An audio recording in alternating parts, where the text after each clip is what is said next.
Marina, terceiro ano do ensino médio do Colégio Coque, aluna do professor Pedro Queiroz, e vim falar um pouco sobre o sistema digestivo. O sistema digestório começa primeiramente pela boca. Nós temos o palato, que tem a função de se erguer para não passar a comida para as vias nasais. Aí ele fecha as vias nasais. A úvula serve como um alarme, ele avisa para o palato para fechar as vias nasais. A língua serve para empurrar a comida e os dentes para quebrar as comidas em partículas menores. Na boca temos as glândulas salivares. Nelas temos a sublingual, submandibular e parótida. Nelas glândulas nós temos uma enzima chamada amilase, que ela faz a quebra dos carboidratos. É por essas glândulas que começa a quebra dos carboidratos.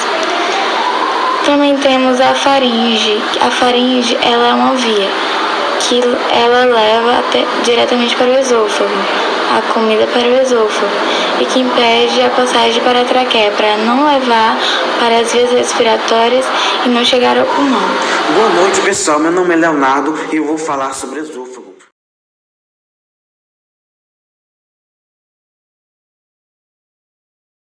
Vamos começar. O esôfago é o canal que liga a faringe ao estômago, fica entre os pulmões, atrás do coração e atravessa o músculo diafragma, que separa o tórax do abdômen. O bolo alimentar leva de 5 a 10 segundos para percorrê-lo. É por ele que passam os alimentos ingeridos. Esses alimentos são ingeridos e chegam ao estômago por meio de contrações musculares involuntárias, que empurram o alimento para baixo. Em seguida, os alimentos atravessam o esfíncter esofágico e entram no estômago. O esôfago possui 3 camadas. Mucosa apresenta tecido conjuntivo, vasos sanguíneos e glândulas mucosas. Submucosa contém pequenas glândulas que lançam secreções em direção ao esôfago, secreções que atuam contra os agentes infecciosos que entram em meio externo, que vão para o meio externo. Tecido muscular é um tipo de tecido animal que apresenta uma característica mais marcante na sua capacidade, que é a contração. Esse tecido é essencial para o funcionamento do corpo humano, que é responsável por garantir os nossos movimentos e batimentos cardíacos. O esôfago ele possui aproximadamente 25 centímetros de comprimento, 3 centímetros de diâmetro, desde seu começo até a ligação esofagogástrica. A extremidade apical do esôfago é a parte mais estreita de todo o tubo digestivo. Nessa extremidade existe um músculo circular que permanece fechado, mas se abre para a passagem de alimentos quando são ingeridos. A formação das musculaturas do esôfago depende da sua localização. O esôfago cervical e o início do torácico possui uma musculatura estriada, e à medida que ele vai se aprofundando, esse músculo estriado passa a ser musculatura lisa. Essa diferença de musculatura é o que define a velocidade da passagem do alimento. Doenças frequentes no esôfago: disfagia, a dificuldade da passagem do alimento até o estômago. Pirose, sensação de queimadura no estômago, que vem devido à sua alimentação, você comer deitado e tal, é a posição que você está se alimentando. A maioria das vezes essa queimação é causada pelo refluxo gastroesofágico. É um órgão que faz parte do sistema digestório, é o local de absorção da água, tanto ingerida quanto das secreções digestivas e de alguns nutrientes que o intestino delgado não assimilou. É nele também que acontece o armazenamento e a eliminação dos resíduos da digestão. O intestino grosso ele mede cerca de meio metro e 6 centímetros de diâmetro, e ele é composto por 3 partes: o seco, cólon e o reto. O seco ele tem a forma de um saco de 5 centímetros e é a primeira parte do intestino grosso, onde os resíduos alimentares, já constituindo o bolo fecal, passam ao cólon. O cólon é a maior parte do intestino grosso e se subdivide em 4 partes: o cólon ascendente, transverso, descendente e a curva sigmoide. Quando o alimento chega ao colo descendente, o bolo fecal permanece estagnado por muitas horas, preenchendo as porções da curva sigmoide e o reto. As fibras vegetais elas não são digeridas e nem absorvidas pelo sistema digestivo, elas passam por todo o tubo digestivo e formam uma porcentagem significativa de massa fecal. As glândulas da mucosa do intestino grosso, elas secretam muco, que lubrifica o bolo fecal, facilitando seu trânsito e a sua eliminação.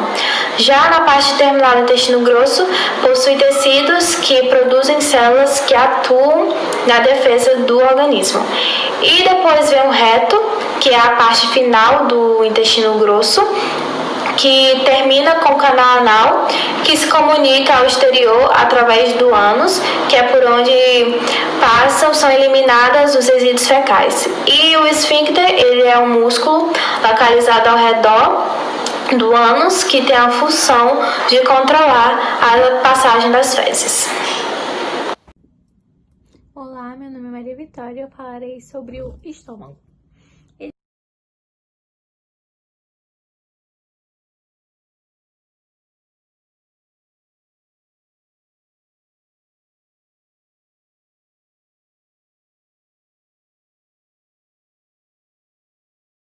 É o órgão que mais representa o aparelho digestivo. Ele é quem liga o esôfago ao intestino delgado. Ele possui glândulas internas que produzem o suco gástrico. E também é caracterizado pela sua dilatação. Ele possui duas funções, endócrina e exócrina, ou seja, ele é misto, ele secreta hormônios e digere alimentos. Está situado no abdômen, na parte superior esquerda, abaixo do diafragma. Ele é revestido pela mucosa gástrica, que é um tecido pregueado, ou seja, feito em pregas. Quando o alimento é digerido, ele chega ao estômago através do esôfago. E o suco gástrico atua sobre ele através de uma enzima chamada pepsina. Ela quebra as ligações peptídicas das proteínas. Também tem a lipase gástrica, que atua juntamente com a lipase lingual. Ela digere os triglicerídeos. Também conta com a ação do ácido clorídrico, que ele é o responsável por manter a acidez estomacal em 2 e tem ação antisséptica e também garante a ação da pepsina. E quando os alimentos estão no processo de digestão, ele os envolve através dos movimentos peristálticos e os transforma em quimo, que é uma massa branca, viscosa e semilíquida e com certeza ácida. O estômago, ele mede até 50 litros vazio. Quando está cheio, a sua capacidade pode expandir em até 4 litros. Ele é formado por 4 partes, cardia, cabeça, piloro e fundo. O piloro e o fundo são microscopicamente iguais, então histologicamente ele é formado por apenas 3 partes. Ele também tem camadas, que é a mucosa, submucosa e muscular. Logo após o estômago, vem o intestino delgado. Ele corresponde à maior parte do aparelho digestivo, podendo medir até 5 metros de comprimento. Ele possui 3 partes, o duodeno, o jejuno e o íleo. Sua principal função é concluir a digestão e absorver os nutrientes. O duodeno é a parte mais larga do intestino delgado. Nele ocorre 80% da digestão e conta com a participação de 3 outros órgãos, o pâncreas, o fígado e o próprio duodeno. Ele produz o suco intestinal, o pâncreas, o suco pancreático e o fígado, o suco biliar. Eles atuam sobre o quimo vindo do estômago e o transformam em quilo, que é o produto final da digestão. Assim, as microvilosidades intestinais absorverão os nutrientes necessários e os resíduos serão encaminhados para o intestino grosso, onde serão excretados como forma de fezes. O jejuno e o íleo não apresentam demarcação entre eles, mas apresentam algumas diferenças anatômicas. Neles, os nutrientes são absorvidos pelo sangue. O jejuno atua absorvendo a maior parte das gorduras. Já o íleo é a vitamina B12, os sais biliares e tudo que não foi absorvido nos outros 3. Todos esses 3 segmentos absorvem água e eletrólitos. O pâncreas está localizado atrás do estômago, entre o duodeno e o baço. Sua função é secretar hormônios e enzimas digestivas. Sendo assim, pode ser considerado uma glândula mista, porque apresenta função endócrina e exócrina. Ele apresenta de 15 a 25 centímetros de comprimento e pesa cerca de 100 gramas. É anatomicamente dividido como cabeça, corpo e cauda. Na sua função exócrina, produz enzimas para o suco pancreático. Esse é rico em bicarbonato e o seu pH é de 7,8 a 8,2, ou seja, é um pH básico. Nele, as moléculas grandes de carboidratos, proteínas e gorduras são quebradas em moléculas menores para serem encaminhadas pelo estômago. Nele, existe a ação de várias enzimas, como a tripsina e a quimiotripsina, que atuam sobre as proteínas.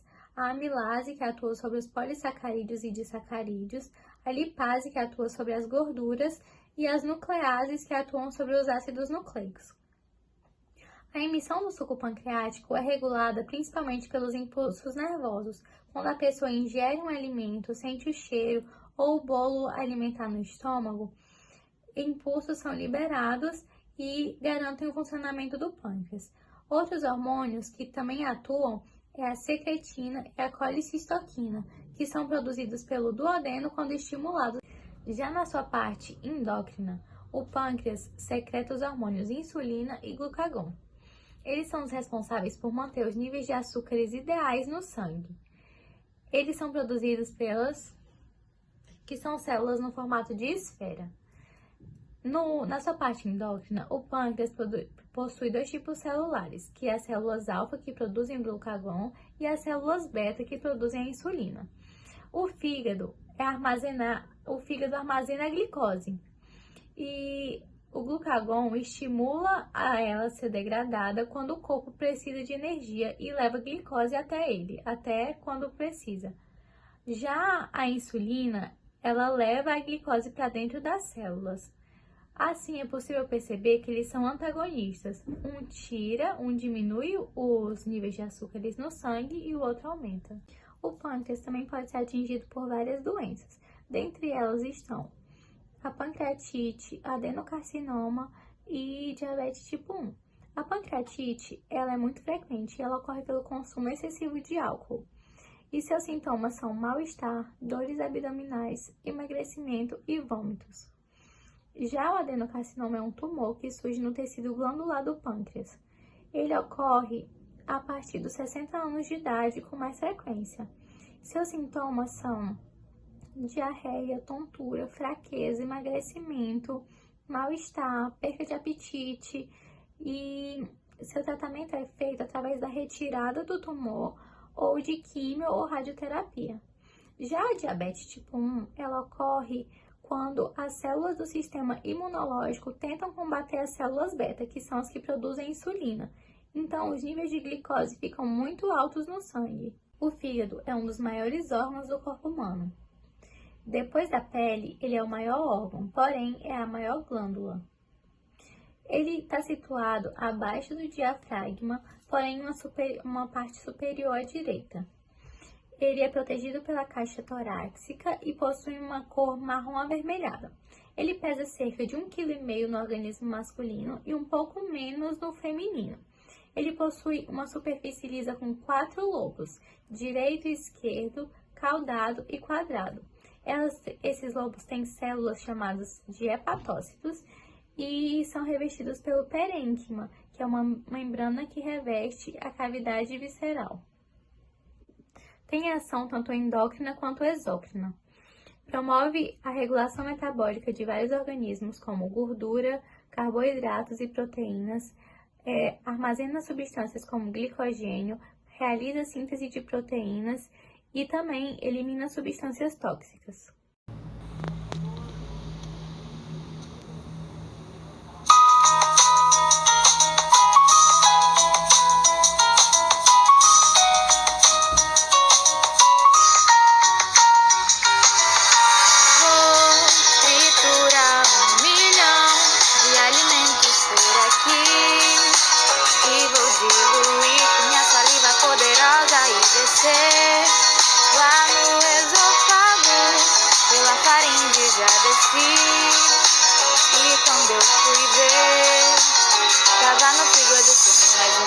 Porções pra me nutrir. Passa pelo estômago e lá com suco e quebra em partes, me dilua. Seu grosso já tô na tua, essa elasticidade e estrutura nua e crua. Tu sabe o que eu faço, nesse caminho eu passo um suquinho bonitinho que não ocupa espaço. Se eu tô metido, não ligo, já vou aparecer. Porque só faz sentido andar para o bolo descer. Teu sonho impossível vai ser realidade. Eu sei que o dia tá terrível, mas já vai ser a vontade que vai me tirar de você. Eu faço o rap crer, pra não subir a nos passar o mundo inteiro saber.